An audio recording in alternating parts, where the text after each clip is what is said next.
Mr. Medvedchuk. Yes. Hello. Nice to meet you. I'm Oliver Stone. Nice to meet you. Oksana. Hello. Welcome to my Thank hotel. you. Please Thank join you. me at my table. Nice place. Taking photos. Yes, because Putting the best face on it, not right? in Ukraine now. Oh, your English is very good. У вас прекрасный английский. And this interest in Ukraine. Why are you interested in Ukraine at all? Where is Ukraine? And where is America? Russia, big countries, big politics. And suddenly Ukraine? Because I care about war and peace, and I'm a citizen of the world. I was in Vietnam War. I don't want to see my country go down this militaristic path. I knew nothing about Ukraine until I interviewed Mr. Putin. And I learned a lot about Ukraine, and I worked on Ukraine on Fire.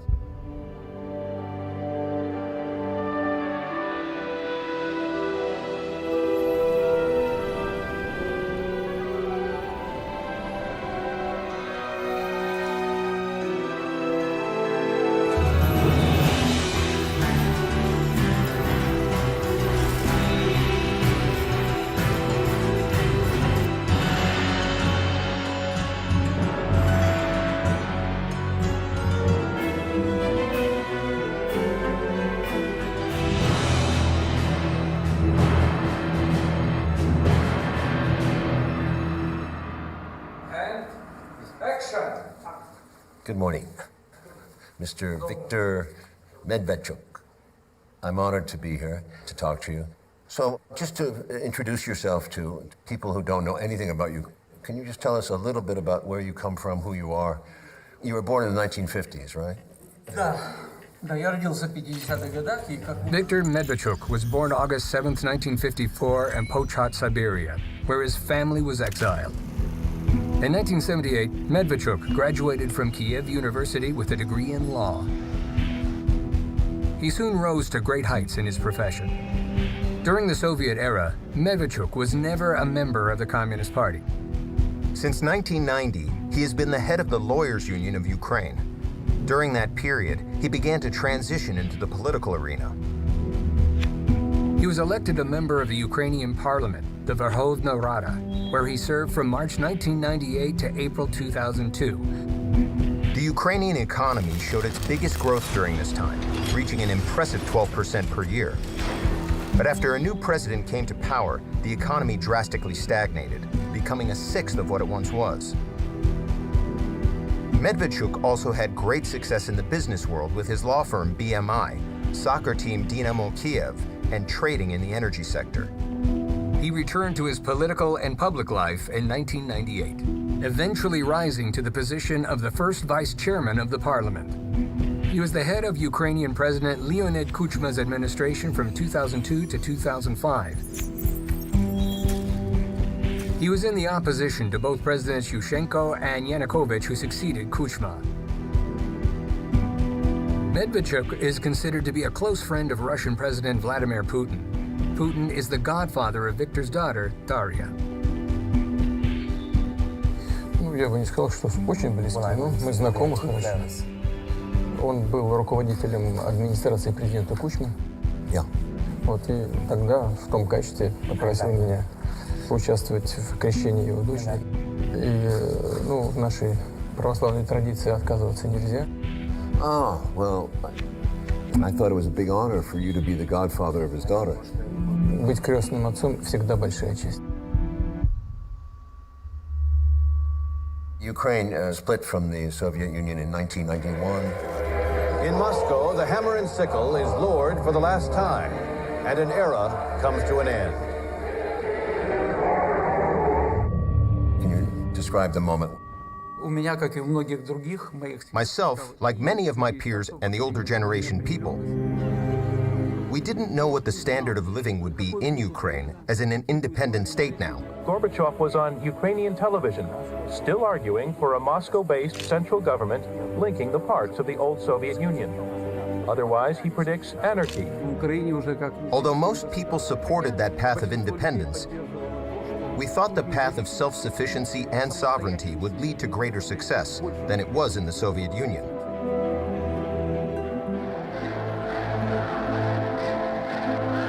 On December 1st, 1991, at the Republican referendum, the population of Ukraine, by a majority vote, expressed support for secession from the USSR. On December 5th, the Beleveshkia agreements were signed, and the Soviet Union stopped existing.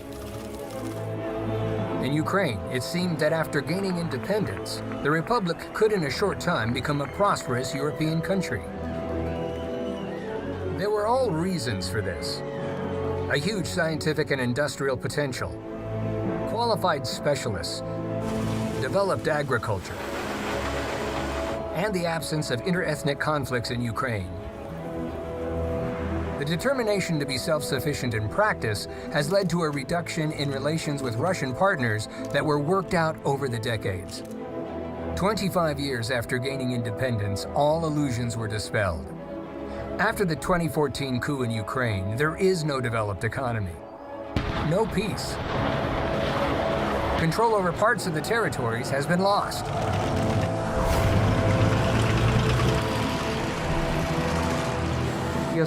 I'm a supporter of a sovereignty of Ukraine, and I believe that the path that was chosen in 1991 was the right one.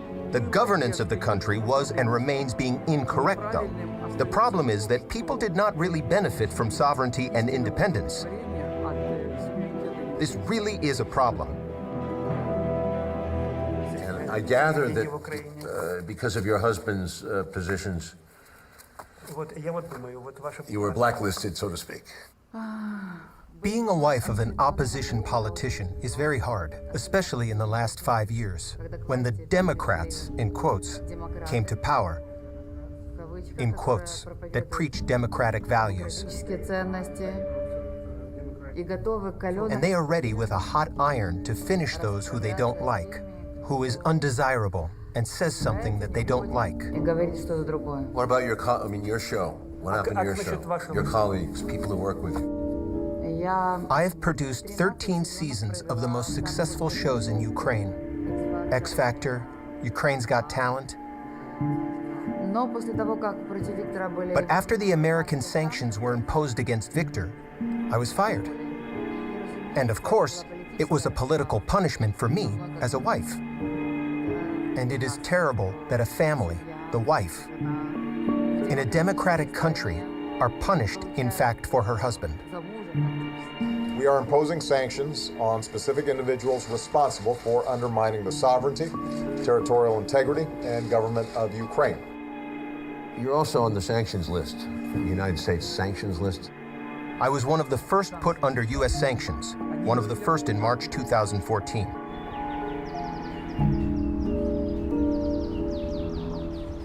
The official White House documents indicated that I was subject to sanctions by the United States because, first, that I defended the principles of building a federal state structure in Ukraine. This is strange for a country that is a federation and against the Ukraine being federation. Interestingly, the views of Medvedchuk on the need to give more freedom to the regions of Ukraine are shared by the Vice President of the USA, Biden. Anyway, on December 8th, 2015, speaking in the Verkhovna Rada in Kiev, thank you very much. He practically repeated the ideas of the opposition leader of Ukraine. This issue of federalism is the thing that almost prevented our nation from coming into being. This is all because of disagreement with my position, which I state publicly and openly, and which neither the government nor the national radicals like. І ось остання цифра соціологів: поза межами країни вже 8 мільйонів заробітчан. І якщо так піде й далі, нас уже зовсім скоро буде 32 мільйони. At first, I was very afraid. It was terrible when you were absorbed by this feeling. I asked Viktor, let's leave. Hundreds of thousands of Ukrainians left, talented, promising. But Viktor said, where would we go? This is my country. This is my homeland. This is my home. I can be disliked by someone. Someone can hate me. I will have a different opinion. But this is my country. I love it. Why should I leave? We stay. In 2018, Ukraine was already in a state of deep economic recession and political crisis. The Crimea was lost. In the east, a bloody war continued in the Donbass for 4 years. Ой, вся головка горит. Что ж ты, блядь, делаете? Two stable concepts have been formed in Ukrainian society. According to the first, Ukraine should set a course on complete political, economic, and cultural isolation from Russia. At the same time, within the country, it is necessary to eradicate any manifestations of anything Russian, including historical monument, religion, communication, and language. According to the second concept, Ukraine cannot and should not break relations with Russia, and the Russian-speaking population should have equal rights to preserve their customs, religion, and culture. Viktor Medvedchuk became an expression of this second concept. Since 2018, he has been one of the leaders of the For Life opposition bloc. The party represents the interests of the Russian-speaking population of Ukraine. Opposition Platform for Life is a political party in Ukraine founded in December 2018 with the aim to contest together the 2019 Ukrainian presidential election and then the 2019 Ukrainian parliamentary election. Government and our opponents call it pro-Russian. But it is incorrect. It is incorrect because people who live and who want to be friends with Russia, who are against the policy that the authorities profess in the form of radical Russophobia and anti-Russian hysteria, and want normal relations with our neighbors. People who stand for the values that, unfortunately, in recent years have disappeared.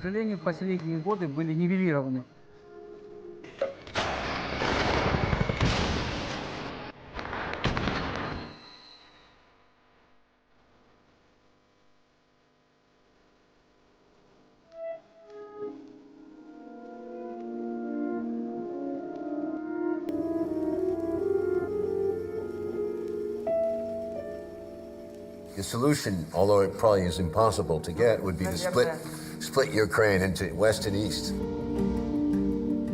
A de facto division has always existed. When we talk about the West and East in the 90s, we proceeded from the fact that there is a split in Ukraine. It threatens to break up the country. Unfortunately, the process of disintegration has begun. The question is why? The fact is that Ukraine, with its current borders, is a territorial association.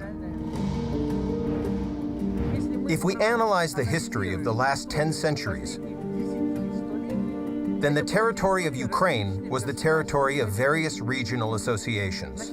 Since the 10th, 11th century, it was Kievan Rus, then the Golden Horde, then the Great Lithuanian Principality, which occupied most of today's territory of Ukraine, then the Crimean Khaganate, the Kingdom of Hungary, Kingdom of Poland, the Ottoman Empire, the Austro-Hungarian Empire, the Russian Empire. And all these territorial associations created their own culture here, implanted their faith, and recognized certain historical facts. When you underline the fact, which I oppose, underline the fact that this would be more of a Lithuanian principality, the Austro-Hungarian Empire, and it was the Russian Empire. Therefore, there is a different faith, a different history, and different languages. The mistake of the current government, it tries to build a single identity out of this whole country, where they speak different languages, where they practice different religions, where they have different assessments of historical facts, builds this identity on an identity close only to the part of the people, the population, that part. This is a mistake that leads to nowhere. This is the biggest strategic mistake made by the authorities in Kiev today, because this identity will never establish itself throughout Ukraine.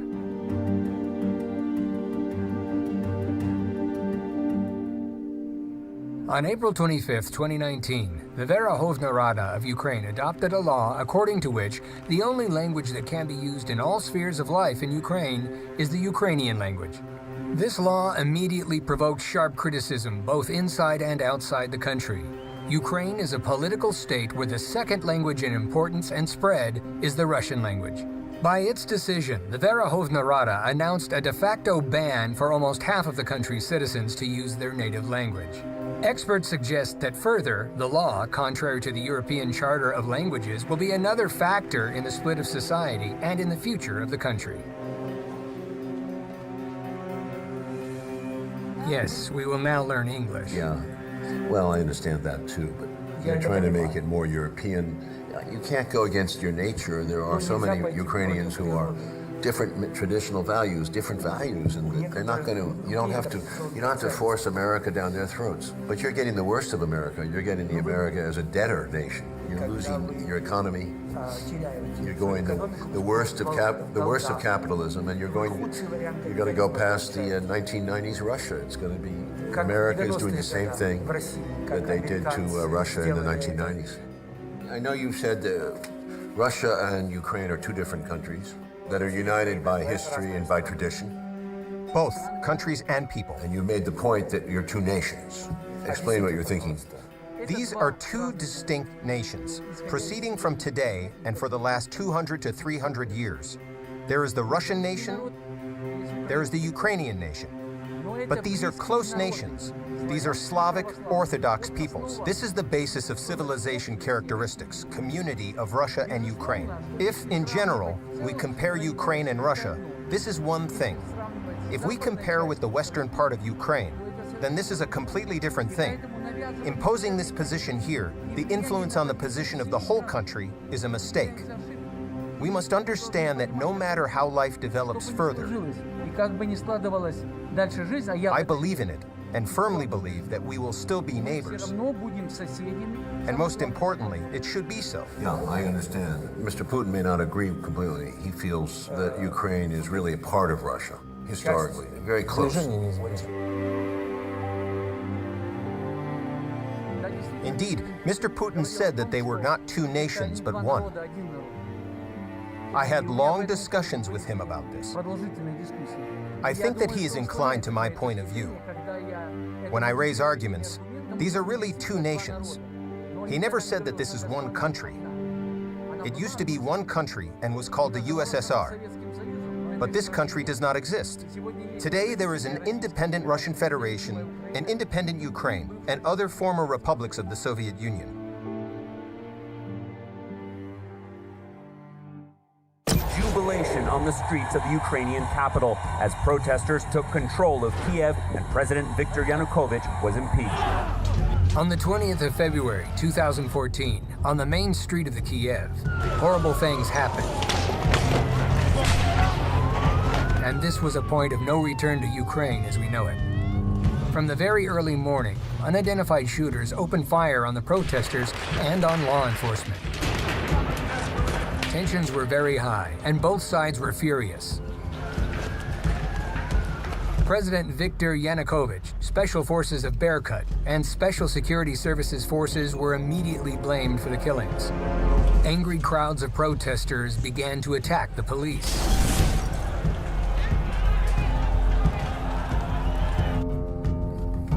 Who shot the protesters? Do you have an idea? The first official government investigation started. Investigators accused Special Forces of Berkut, Viktor Yanukovych, President Putin's assistant Vladislav Surkov, and Russian Spetsnaz.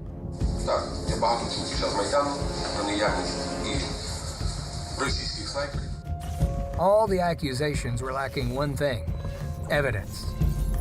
Someone who has been gathering this evidence is Professor Ivan Kachanovsky from the University of Ottawa in Canada.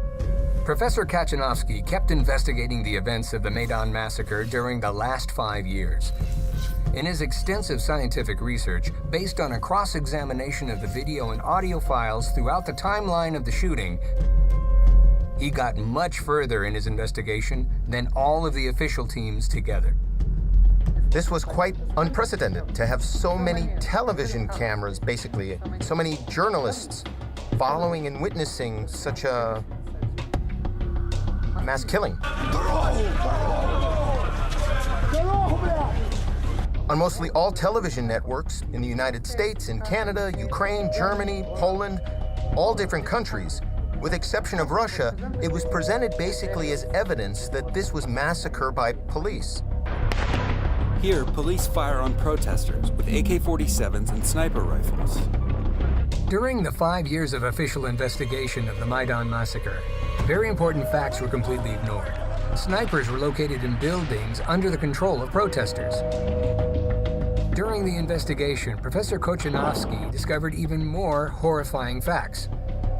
And only recently, actually, I found a footage which was filmed by this Belgian television from Hotel Ukraine. This video shows they were walking to the spot of the massacre. They were not walking just on their own. They were led by 2 other protesters who were very loudly calling them to this site. No reason to go there, and they were specifically called into this massacre spot.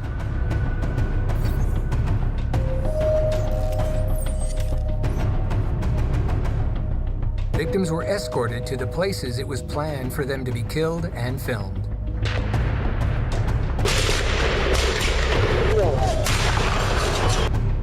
In Professor Kochanovsky's investigation, that was based on scientifically organized analysis of all available video and audio recordings, he reached a conclusion. The Maidan massacre was key in a plan of an ongoing coup d'etat, and killings were planned in advance. There were 2 interviews published in the recent book by a Ukrainian pro-Maidan journalist. And in this book, they produced interviews of 2 far-right leaders of Ukraine.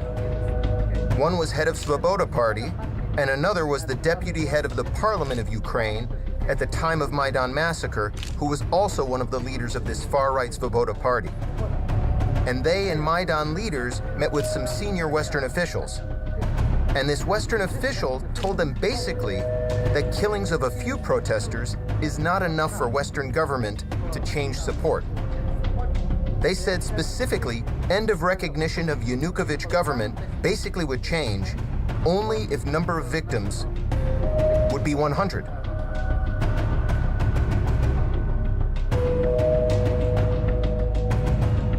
The Western government policy changed immediately after Maidan massacre. Not an accident, because you have exactly 100 people who were killed. Over these 4 years, a lot of versions have been made public.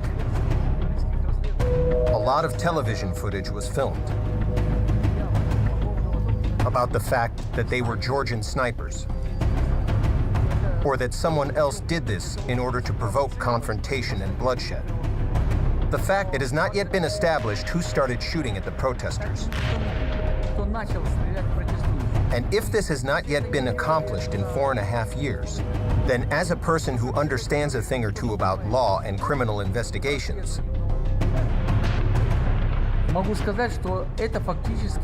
I can tell you that it will remain unresolved. Research has revealed there were snipers at the Maidan. But murderers get away with murder after a successful coup d'etat.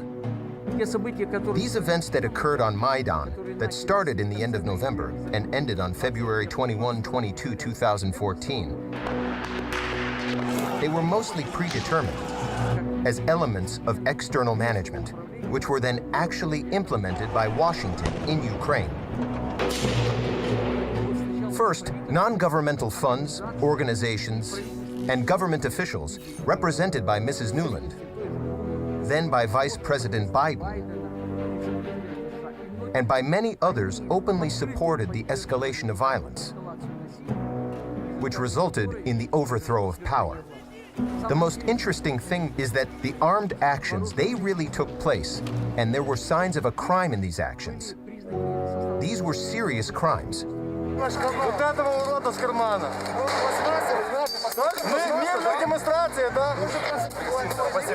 But when that happened, by the time they ended in February 21, 22, the government had already granted amnesty. So a law was passed that there would not be prosecution of people who participated in the protests. And according to this law, all participants were exonerated. including those who committed crimes. Moreover, in Article 9 of this law, it is forbidden to collect personal data, meaning those who later came to power. So they established the ground in advance. So those who performed any criminal activity at that time couldn't be prosecuted. We understand that the seizure of power happened by force of arms, but no one ever took, nor will ever take, the responsibility for that. Legislative solution was adopted in this regard.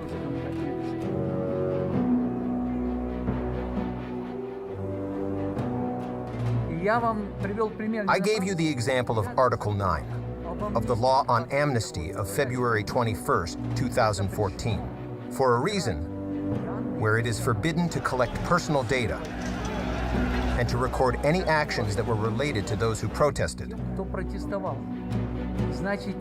So to those people who could participate or organize what you call today using weapons,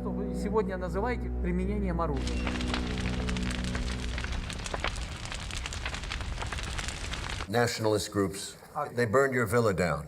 Basically, no. It was in February 2014, just in the heat of the events on Maidan. Yeah, but who burned it down? These were national radicals, yes. The fact is that over the years, the investigation pretended that the case was investigated, but they couldn't identify the perpetrators. So, no justice.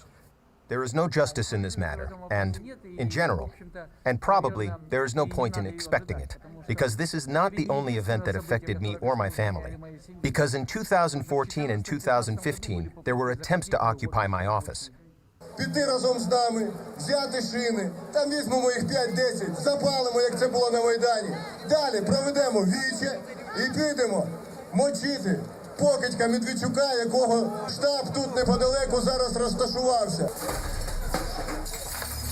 And several times, my office was set on fire.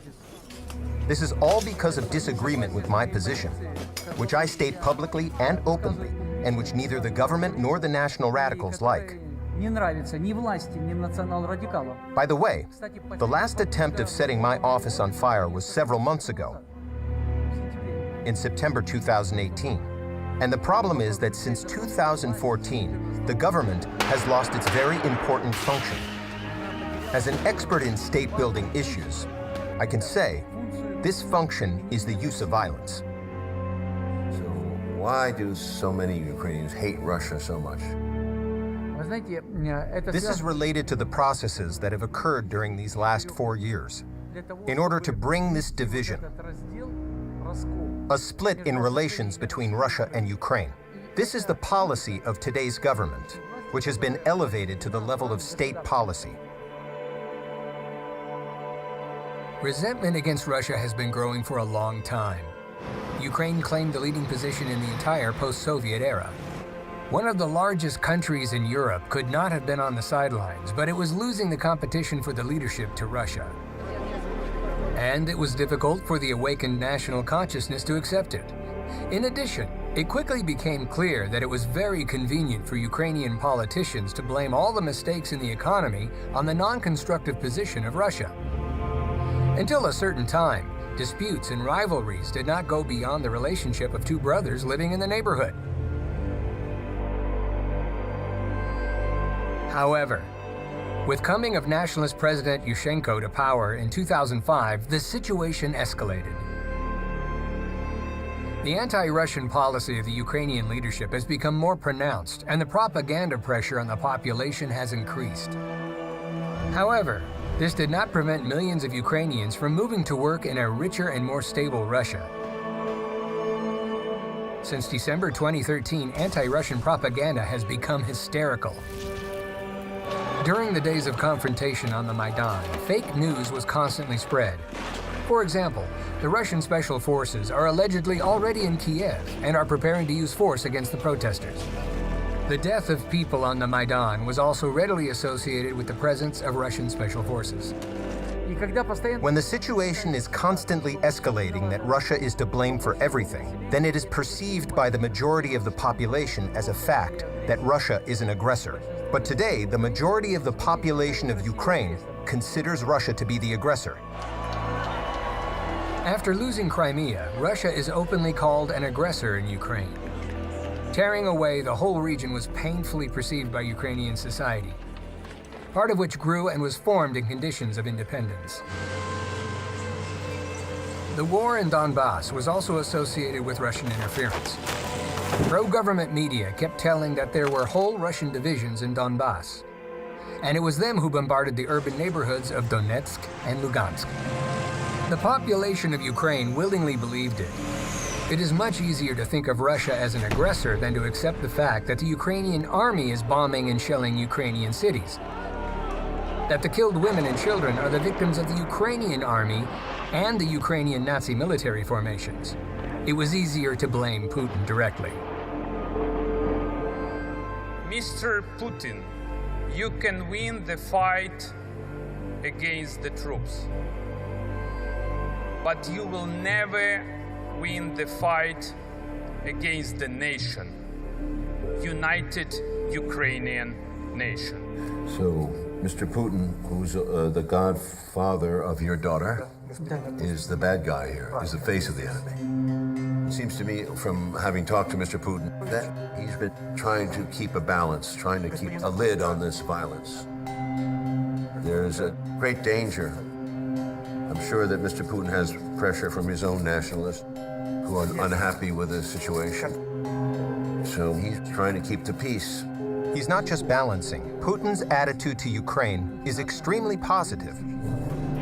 In a move that has angered Russia and fueled massive uncertainty over the future of the war in Ukraine, President Donald Trump has approved the sale of lethal munitions to the Ukrainian government. Ukraine can be used to push against Russia.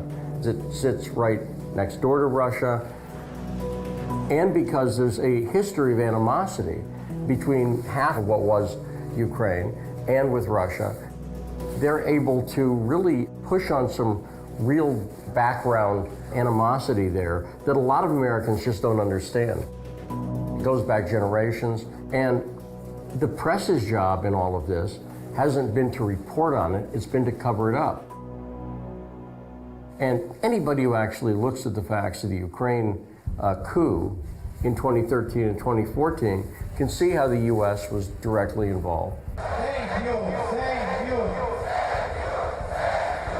But it wasn't just an end in itself. It was a means to an end. And the end that they were going for is a way to antagonize Russia. We'll give Russia no chance to invade Ukraine. That's why we are doing everything possible to provide extra financing for the armed forces. And then when Russia responds in any way, then they can say, well, see, they're the aggressors. And they've done this over and over again. They've stirred up aggression against Russia right at Russia's border and then blamed Russia for anything that happened. This is an act of aggression by Russia, that these were Ukrainian vessels traveling peacefully, seeking to go through the Kerch Straits to a Ukrainian port. On November 25th, 2018, the first armed incident between Ukraine and Russia took place in the Kerch Strait.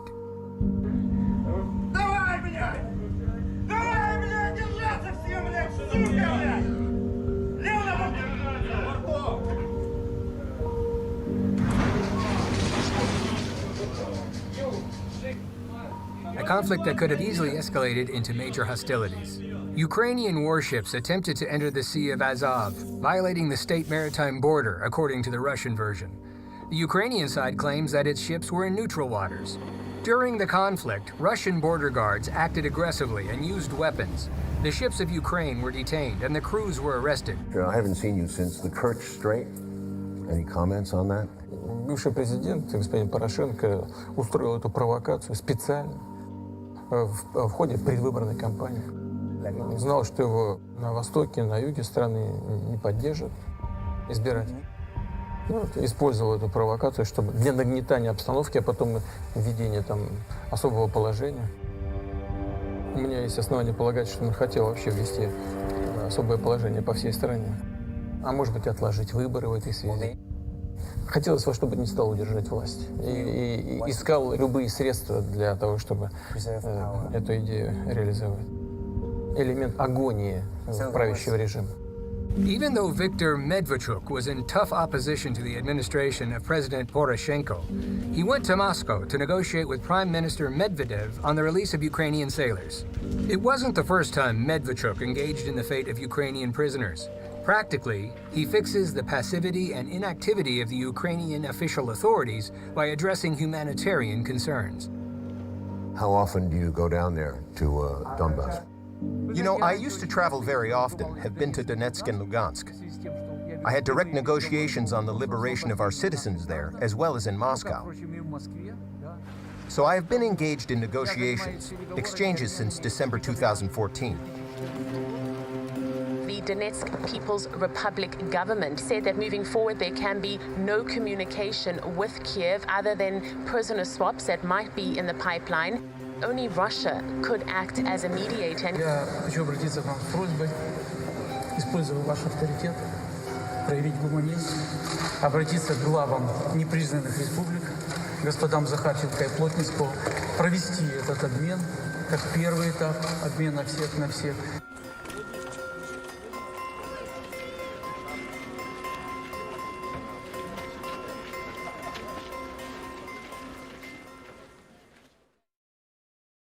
I feel sorry for Ukraine because I don't quite understand all the forces that brought this division, this polarization of the country. From the American point of view, it's simply a button, a leverage point to use to excite the Russians and go after the Russians.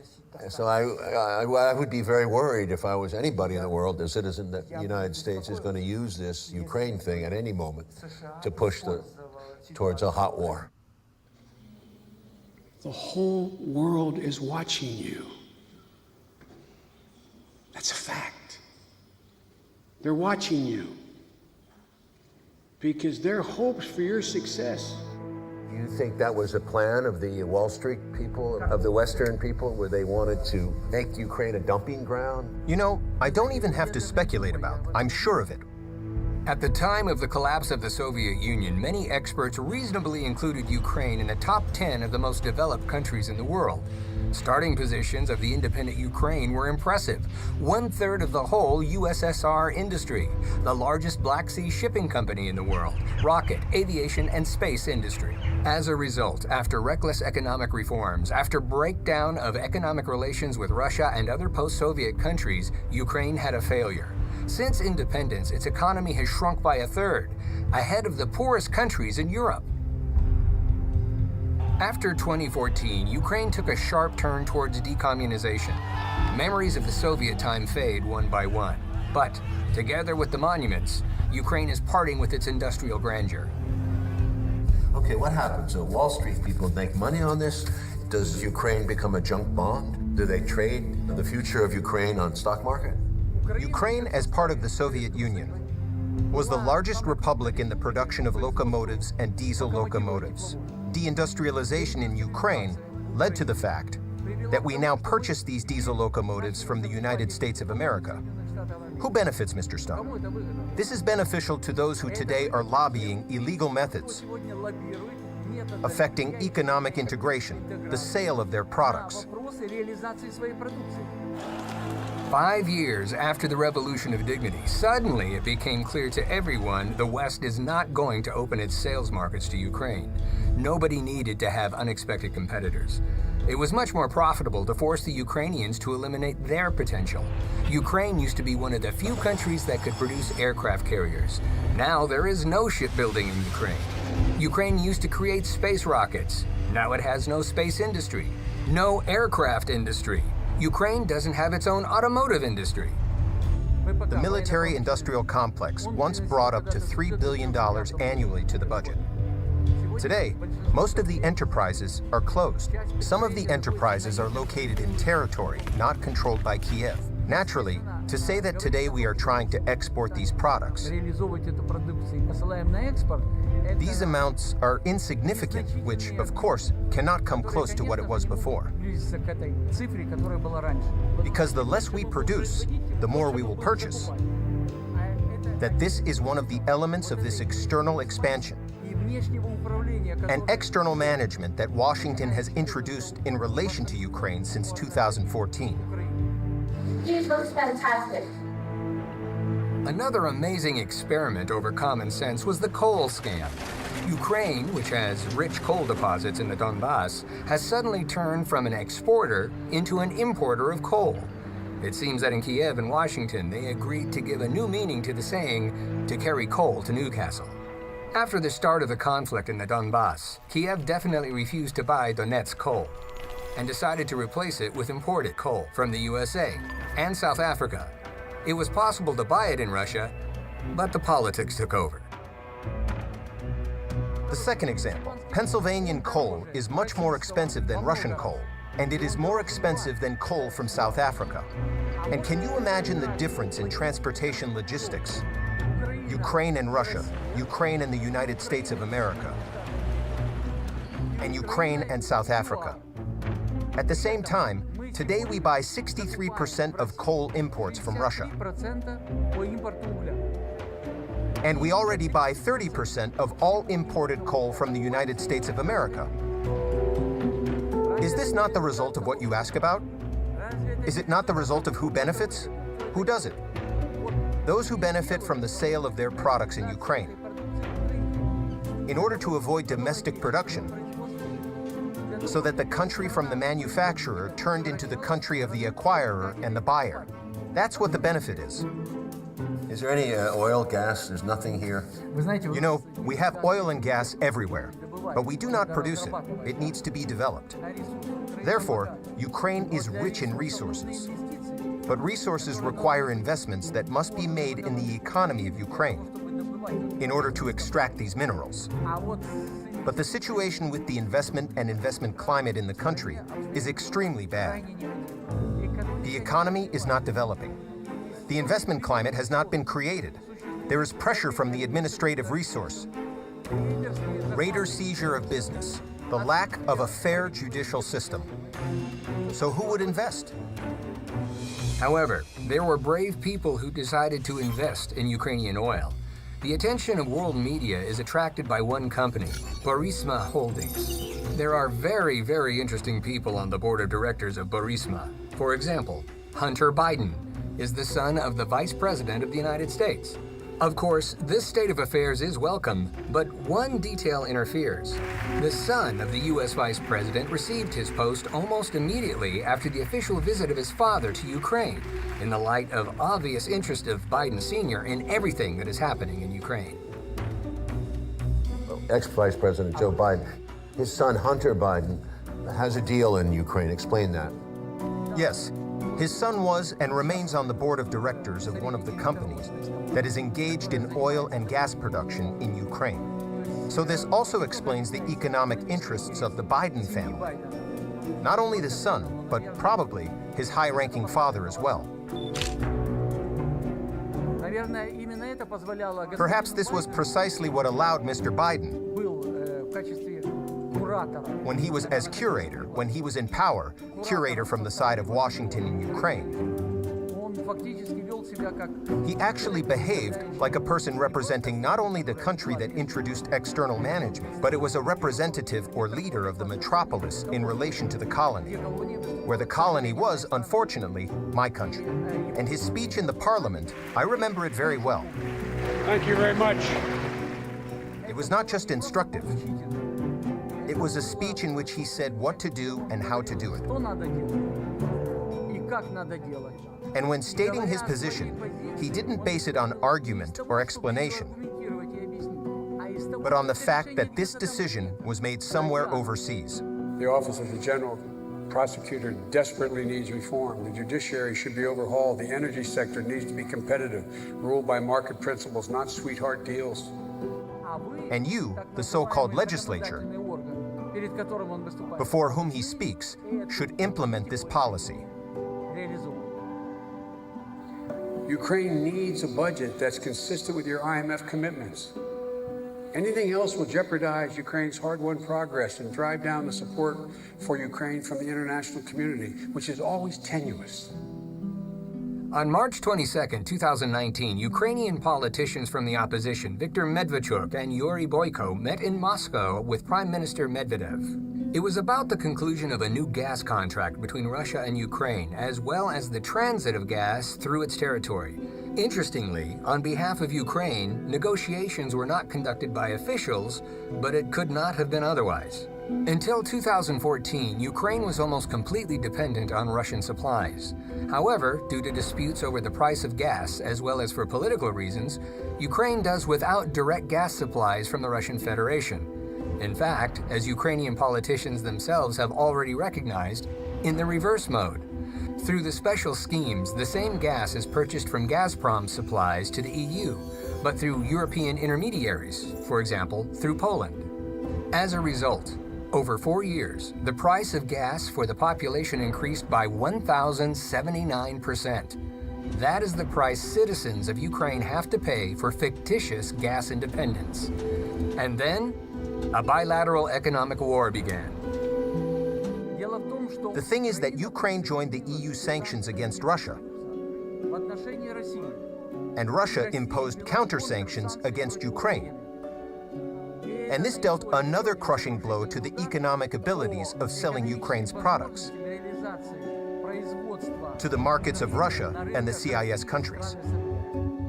Fortunately, has not found a replacement for these markets. And 30% of the budget goes to pay the debt.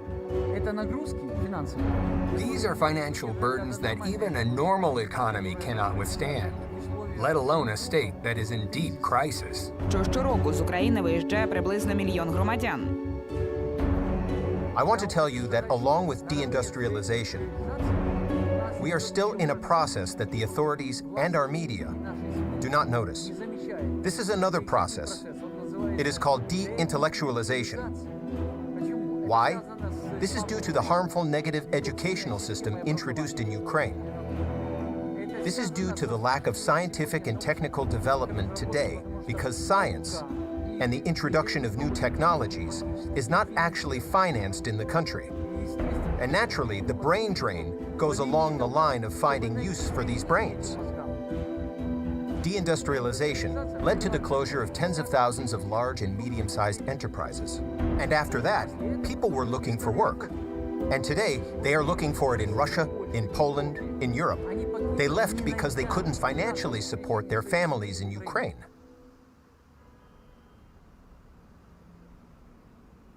I set up the foundation in Ukraine in 1990, which was 2 years before the independence of Ukraine. Where does George Soros figure in all this? К сожалению, везде. Unfortunately, everywhere. If we talked about some positive results from the activities of this gentleman, then we should have noted some success. But his activity is mainly focused on those countries where he took an active position with his various funds. We remember the countries in North Africa where the Arab Spring happened. Libya, Tunisia, and Egypt.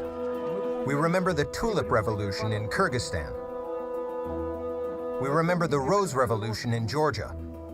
We remember the Orange Revolution in 2004, and finally, the consequences of not only the Orange Revolution, but also the Revolution of Dignity of 2013 and 2014. This is also his activity. He did not stop.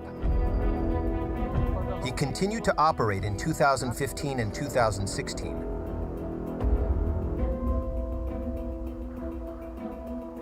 The Russians were successful. They accomplished what they set out to do. They had an objective to sow discord and divisiveness within our society at large and to help Donald Trump, and they succeeded. The biggest mistake people make when talking about the Trump-Russia collusion, sort of MSNBC Russiagate narrative. The Kremlin offered dirt to the Trump campaign. The president's campaign said yes to that offer. That's no longer an open question. All that stuff has now been proven. They think that it started election night 2016. In fact, it's part of a much longer series of events. When Barack Obama was elected, I, Barack Hussein Obama, do solemnly swear Hillary Clinton comes in as Secretary of State. I just wanted to have a chance to publicly say thank you. I think Hillary will go down as one of the finest Secretaries of States we've had. And at that point, she sets up a private email system. I think now it's pretty clear that part of what was going on is they were setting up the underpinnings that would set up the Maidan. She introduced a program called Civil Society 2.0. And what we've done with Secretary Clinton's Civil Society 2.0 program is we've taken one of America's undeniable strengths, the strength of our technology and of our innovators, and we've put them to work in service of our diplomatic goals. This is a way for the U.S. government to work directly with NGOs like International Renaissance, funded by George Soros. And while working with those NGOs, fund money to them, but also training, and the kind of training that would be used when the Maidan would start. I am the Ukrainian, the native of Kiev, and now I am on Maidan. I want you to know why thousands of people all over my country are on the streets. The direct involvement of this, we don't know anything about because Hillary Clinton's emails were all hidden from us. That Civil Society 2.0 program shows that they understand that cyber technology, that smartphones, that all of that technology, the tactics of activism were changing.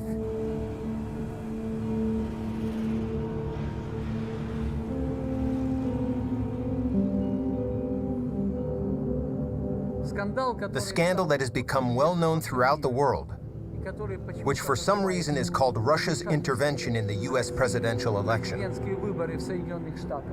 erupted in Ukraine. They're calling it the digital equivalent of 9/11. A new report from the U.S. intelligence community says that Putin and the Russian government conspired to help President-elect Donald Trump's election chances. This is an electronic Watergate. Russia did not help me. The FBI, as part of our counterintelligence mission, is investigating the Russian government's efforts to interfere in the 2016 presidential election. Obviously, Russia's been accused over and over again of interference in the 2016 election.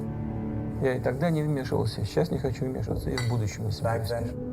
But now in the U.S. there's been investigation about Ukraine's interference in the election.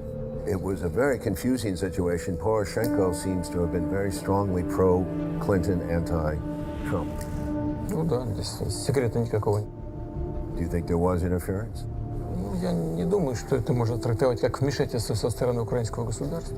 Они исходили из того, что госпожа Клинтон победит, и все делали для того, чтобы продемонстрировать свою лояльность будущим американским властям. Вот, здесь ничего такого особенного нет. Пытались создать уже благоприятное о себе мнение у будущего президента. Поэтому они позволяли себе нелицеприятные выражения в отношении Трампа и всячески поддерживали демократов. Это никакой здесь секрета никакого нет. Они почти публично действовали. For some reason, we are talking about the interference of Russia, associated primarily with the former campaign chairman of the then presidential candidate, Donald Trump, Mr. Paul Manafort.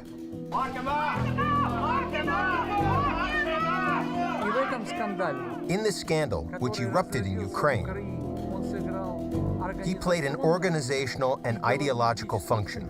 Let's talk about this new reporting from the New York Times this morning about Paul Manafort and his dealings in the Ukraine. In order to organize this scandal, to discredit the presidential candidate and his campaign, which he actually managed, Mr. Manafort was removed from power of the head of staff. Last August, a jury convicted Manafort of 8 felonies, including tax and bank fraud. 1 month later, he pleaded guilty to 2 more counts of conspiracy and agreed to cooperate with the Russia investigation in exchange for a lighter sentence. Paul Manafort, he was consulting with the Party of Regions. The Party of Regions is a political party of Ukraine created in late 1997 that then grew to be the biggest party of Ukraine between 2006 and 2014. So Andrew Kramer publishes a story in the New York Times about Paul Manafort's name being found in this black ledger. Sergei Lyshenko is a Ukrainian journalist turned lawmaker who staked his career on fighting corruption. It used to be office of Paul Manafort.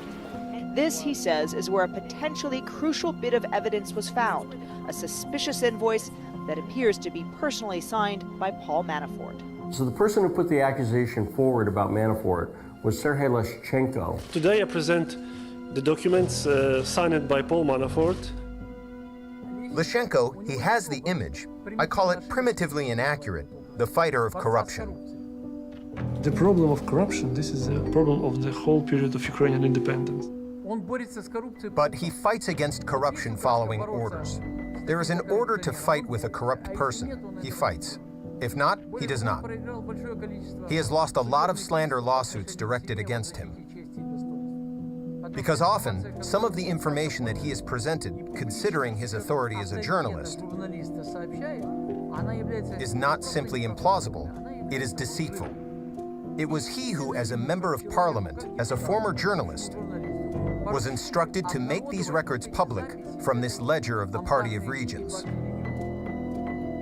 The interesting fact of the matter is that when the story of the so-called ledger of the Party of Regions came to light, and when he first reported about it,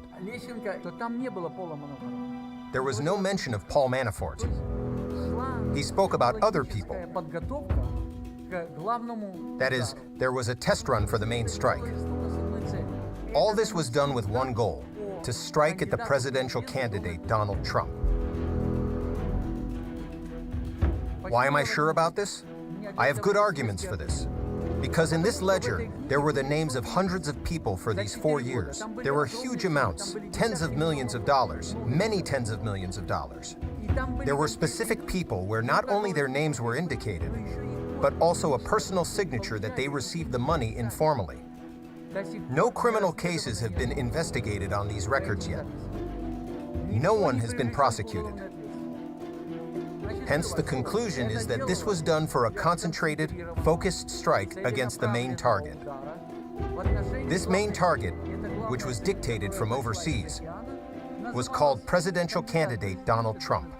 Sergei Leshchenko and his anti-corruption team have every reason to want to see Donald Trump defeated this election because of his support for Russia, which is currently at war with Ukraine. And this is the point in the story where the music changes and gets ominous and dark. And it succeeded. Manafort was removed as the campaign chairman. Such things can't happen in the autonomous mode. They can take place only if the authority gave the green light. Therefore, these actions cannot be regarded as nothing other than an interference, especially as interference, as a term is very popular. Russian election interference. Russian witch hunt. Вот мы говорим, если опять хотите вернуться к выборам США, послушайте, огромная страна, да, огромный народ, со своими собственными проблемами, со своими представлениями о том, что хорошо, что плохо, с пониманием того, что для среднего класса за предыдущие несколько лет, 10 лет, допустим, при огромном росте благосостояния правящего класса и богатых людей, для среднего класса ничего не поменялось в лучшую сторону. И именно это обстоятельство поняли те, кто вел предвыборную кампанию господина Трампа, и он сам понял. И он отработал на этой площадке. И какие бы наши блогеры, я не знаю, кто там, кто работает в интернете, как бы не высказывали свою точку зрения по поводу ситуации в США, это не могло сыграть ключевую решающую роль. Это чушь собачья. They just talk about it mostly when it comes to Russia's interference with the U.S. presidential elections. But in this case, even the court found that these actions were illegal, which influenced the electoral process. I am sure that Mr. Soros is behind this too, because this is a team of Democrats, Nuland, Soros, Biden, in favor of the interests of Hillary Clinton, did everything to prevent Mr. Trump from being elected in the 2016 elections.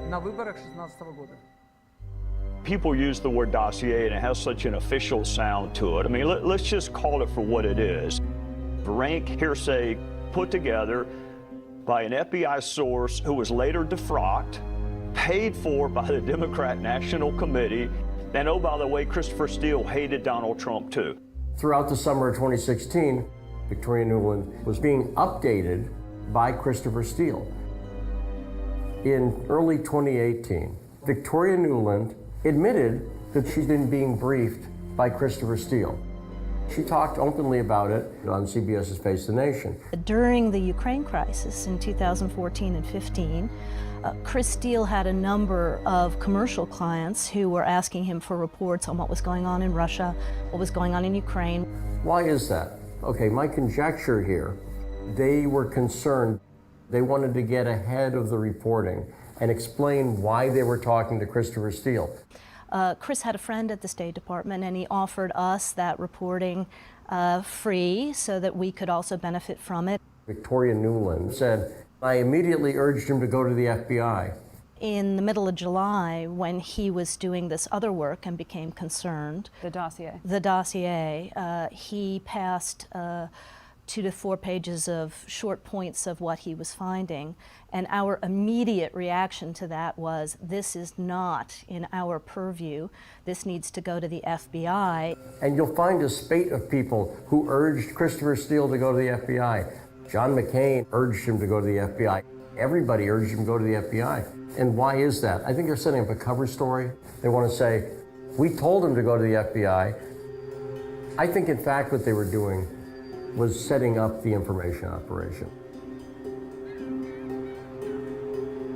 I used to work in the Ukrainian embassy here in Washington in 2015, 2016, and one day I was approached by the DCM of the Ukrainian embassy, Oksana Shudar, asking me to meet a person she knows very well, and I met with a DNC operative, Alexandra Chalupa.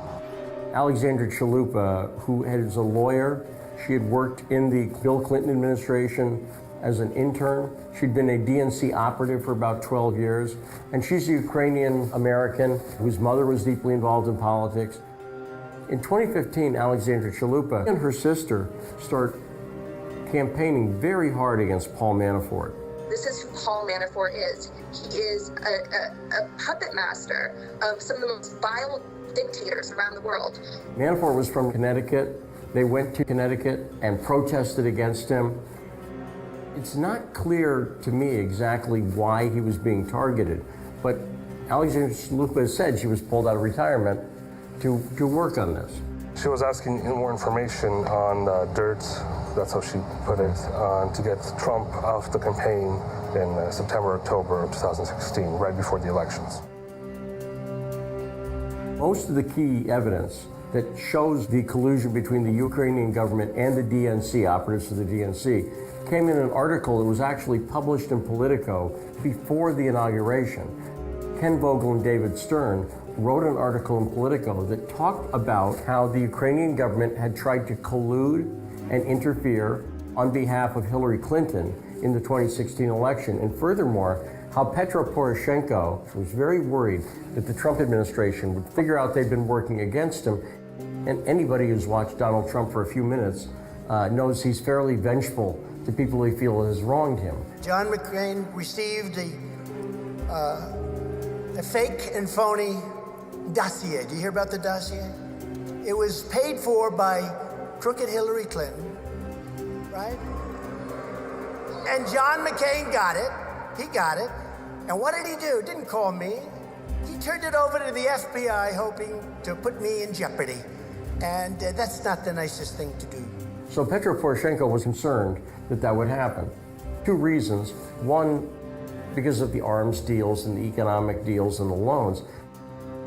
But also personally, Petro Poroshenko, since he'd been elected, had become a very unpopular president.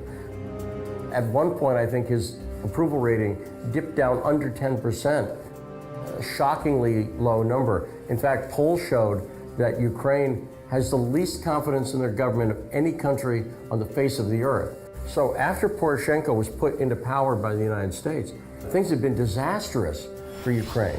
So Poroshenko was also worried that if he could not withstand a re-election bid, that he was going to have Donald Trump in the West mad at him. And you can see his fears evolving. The first thing they tried to do was make sure they patched up things diplomatically for Ukraine. But then later, he started to throw people under the bus just to protect himself. Because it was a failure of Ukraine's foreign policy. The interesting thing is that the court acknowledged the fact of interference. by such actions in the U.S. electoral process. I heard the accusations of Russia interfering in the U.S. electoral process, which is not confirmed by real evidence. There is a court decision. Moreover, this court decision established the illegitimacy, but it has also been established that the actions of these individuals as citizens of Ukraine caused significant harm to the foreign policy of Ukraine. So in the spring of 2016, Alexandra Chalupa goes to the Ukrainian embassy in Georgetown, and she's introduced to Andrei Telchenko. And he's introduced to Alexandra Chalupa by the ambassador, Charlie, and Alexandra Chalupa tells Andrei Telchenko that she's trying to dig up dirt on Donald Trump and Russia, and trying to dig up dirt on Paul Manafort and Russia. She actually did want to use this information not for some intelligence purpose or legal purpose. She did want to use it to interfere in an election. From what I saw, yes. Alexandra Chalupa admits this in that article for Politico. She doesn't deny that at all.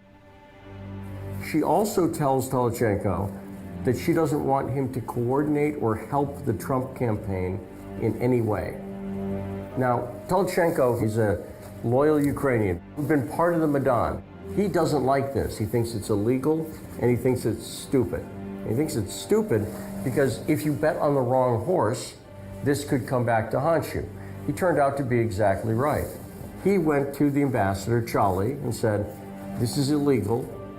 I don't want to be any part of this." Charlie yells at him. He gets in trouble. He leaves the embassy about a month later, goes back to Ukraine.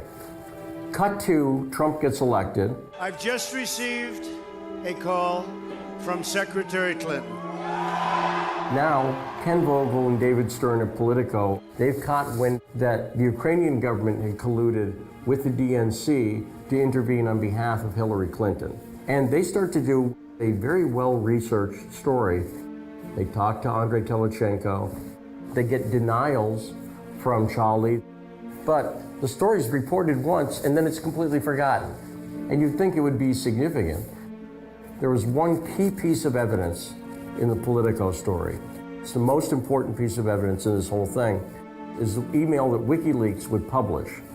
And this is an email from Alexandra Chalupa, the DNC operative, to Luis Miranda, who is the comms director of the DNC. Let me explain why Luis Miranda is important.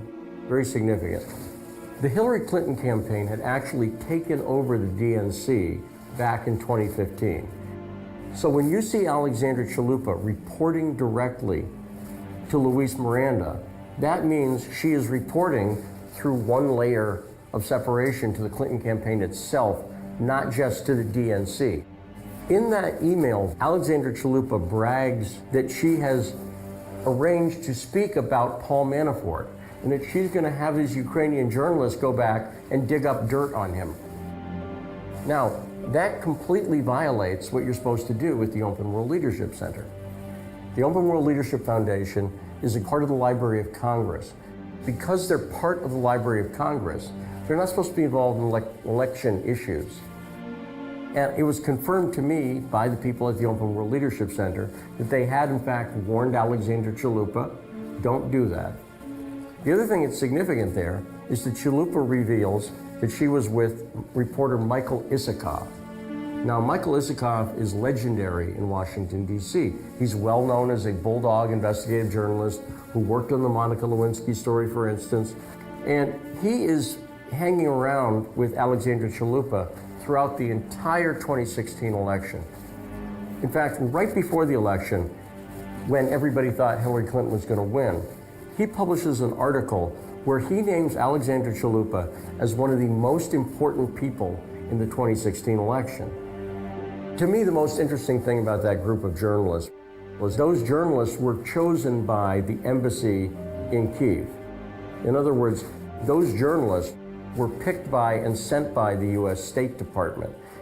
And that's part of the evidence that the State Department was involved at the deepest level in this election collusion and interference. In December of 2018, both Leshchenko and the head of NABU were convicted in a Kyiv court of election interference.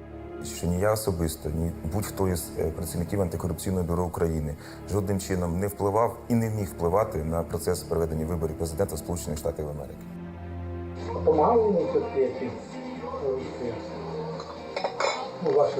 Я думаю, що так. Я ж йому дуже не йому, а Хіларі допомагав. The unindicted co-conspirator there was Petro Poroshenko himself. Poroshenko was so worried that the Trump administration would pin stuff on him, started to throw Leshchenko and Nabu under the bus. It was a form of misdirection. He didn't want the Trump administration to realize his direct involvement. Will your relationship with the U.S. changed now that President Donald Trump will be in the White House come 5 days from now?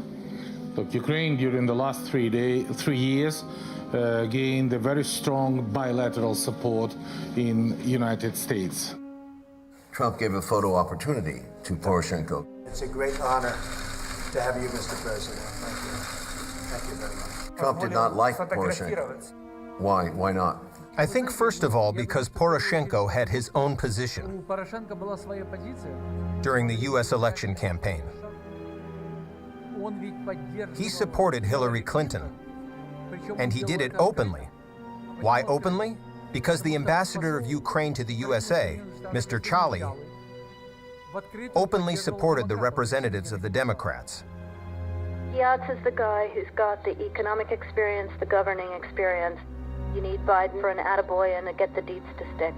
So Biden's willing. Okay, great. Mr. Yatsenyuk, whom we recalled, spoke frankly, and in these words of Trump's assessments, there were insults.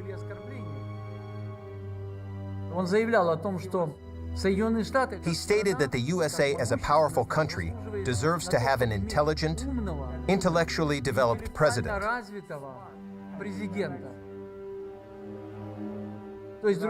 In other words, he doubted these qualities as inherent to Mr. Trump. Mr. Avakov, a representative of the same Yatsenyuk party, the Minister of the Interior, stated that Trump is a marginal politician.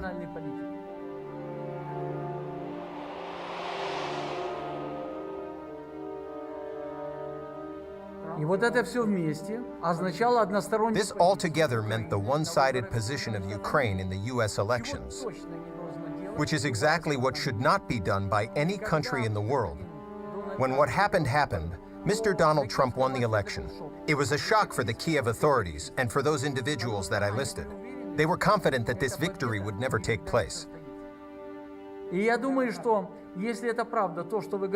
think that if what you are saying is true, that Trump thinks badly of Mr. Poroshenko, then there were real reasons for this. So, Mr. President, may God bless you and your colleagues and the people of Ukraine, and may God bless the United States of America in being able to continue to help you in your efforts. Thank you, Mr. President. Thank you, Mr. Biden. I came about this by accident investigating Ukrainian collusion with Democrats to affect the election. And over the next 3 to 4 months, you're going to find out all about that. So I've decided I'm not going to go to the Ukraine. You're not going to go? I'm not going to go because I think I'm walking into a group of people that are enemies of the president, in some cases enemies of the United States, and in one case, an already convicted person who has been found to be involved in assisting the Democrats with the 2016 election. I'll give you his name, a gentleman by the name of Leshchenko.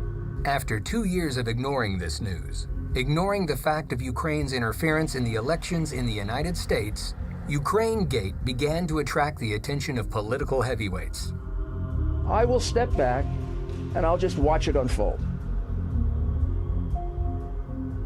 In 1997, a man who did a lot to determine U.S. foreign policy, Zbigniew Brzezinski, said, "Ukraine is a new and important spot on the Eurasian chessboard. It is a geopolitical center because its very existence as an independent state helps to transform Russia." In the book, The Grand Chessboard, he wrote a lot about Ukraine, but always in the same way. Ukraine is a means of pressure on Russia, no more and no less. The border between Ukraine and Russia is 2,300 kilometers. Any destabilization in Ukraine affects the interests of Russia. And the external influence of Washington in Ukraine makes it possible to manage the processes of destabilization that directly affects Russia.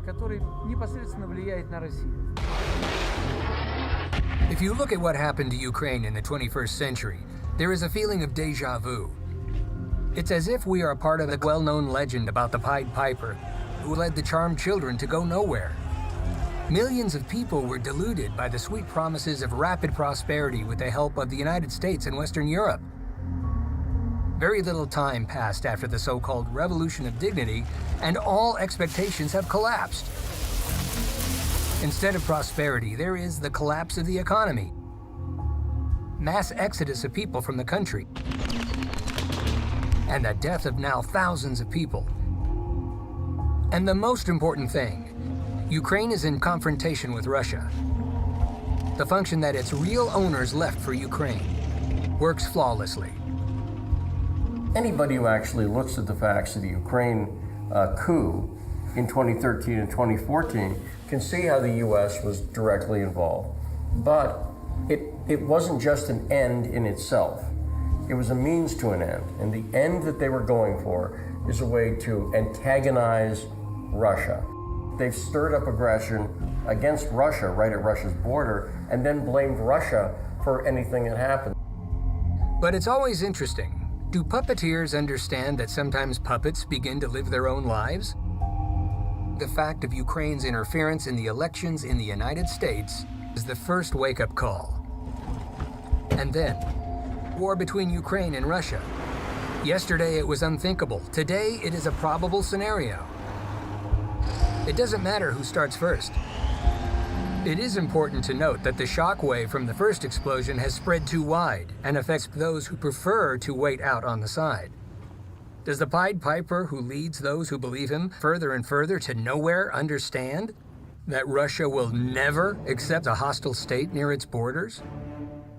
Sounds like you've had a tough few years, sir. A hard time. The following years will be difficult, and I would say that especially 2019 will not be easy for Ukraine. Are you afraid of something? Yes. The world blowing up.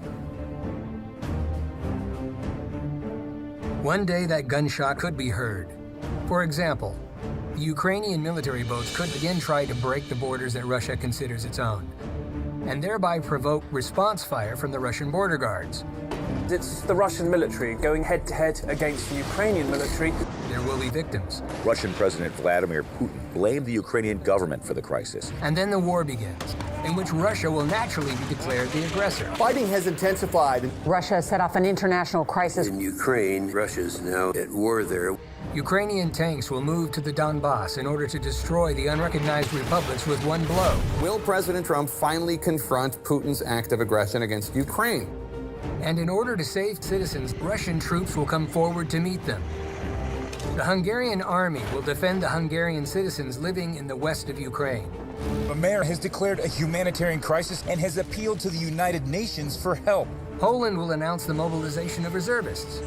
There will be a real chance to return the lands that were torn off by the Soviet Union in 1939. UN Security Council will hold an emergency session on the Ukraine crisis. And what the whole world feared during the Cold War will happen. Moscow's, Brussels, and Washington's bad dream will come true. We want to return now to some breaking news this morning. We're just learning about the movement of the aircraft carrier USS Nimitz and 4 other ships. No one wants a full-scale war. For those who are still in control in Kiev, the only way to avoid defeat and destruction is to organize a provocation. The armies of Russia and NATO will come into military conflict. This will be the beginning of a withering Armageddon. Only scorched earth will remain in place of Ukraine. The world will be engulfed in a giant flame.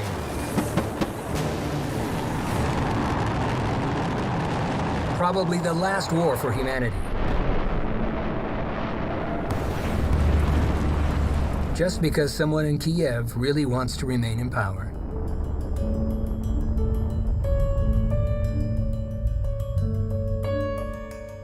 so nothing good will happen. Well, does he see this historically? Does he see these two countries coming together again? Я думаю, что это неизбежно, во всяком случае, неизбежно строительство нормальных, дружеских, я бы даже сказал, более чем дружеских, союзнических отношений. И в конечном итоге все-таки мы придем к состоянию, о котором я сказал. Сближение неизбежно.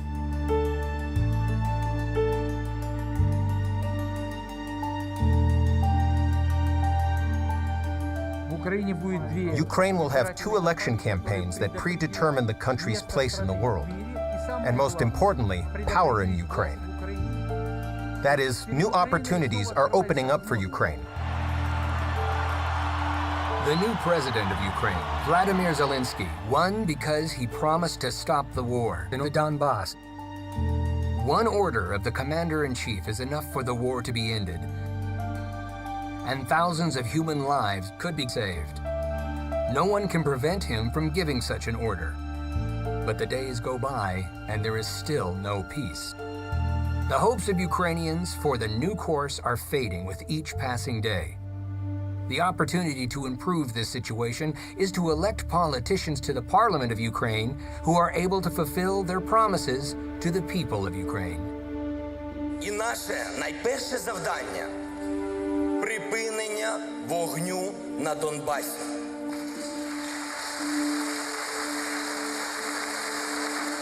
Я розпускаю Верховну Раду 8-го скликання.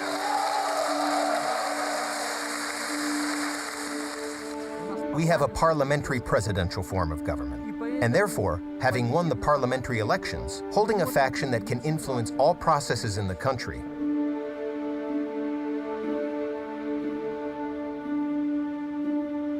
У него есть убеждения, в этом все дело. Допустим, я могу с чем-то не соглашаться, но это не может не вызывать уважения.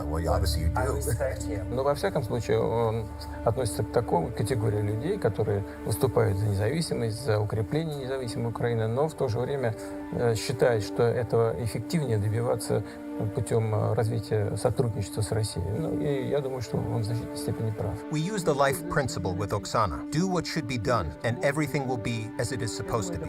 I think this is the right way of life. The right life principle. And we have to implement it.